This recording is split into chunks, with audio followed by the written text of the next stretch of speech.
কিরে আজকে মোটা মাছ পেয়েছে লাগছে। হ্যাঁ জমিদার বাবু, অনেকদিন ওদের কাতলা খাওয়া হয়নি, দে দে ঝুলাই ভরি দে। এই মাছটা তো বিক্রি হয়ে গেছে জমিদার বাবু, আপনাকে ছোট কাতলাটা দিই। আমি হলাম উত্তরপাড়ার জমিদার, আমি এই ছোট কাতলা নেবো, আমি ওই বড়টাই নেবো। ক টাকা বেশিছে বল?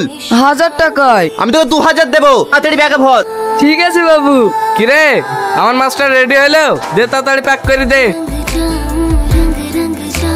এ তুই এখনো বসে আছিস যে, আমার মাছটা এখনো কাটিস নি? হ্যাঁ কাটছি।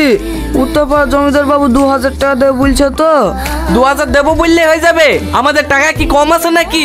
আমি 4000 দেবো, তাড়াতাড়ি কাট। ঠিক আছে জমিদার বাবু। ঠিক আছে মানে আমি 8000 দেবো, তাড়াতাড়ি ব্যাগে ভর। আমি কি সুন্দর মাছ পাবো নাকি রে? ঠিক আছে জমিদার বাবু। কি ঠিক আছে? আমি 16000 দেবো। আপনি 32000। একটা কথা বলবো? হ্যাঁ বল। এই মাছটা লিয়েন না, আপনার সত্যি নতুন লেগে গেছে, পেটে সব বাড়ি অসুখ হয়ে যাবে। ও মাছ আমি আর নেবো না,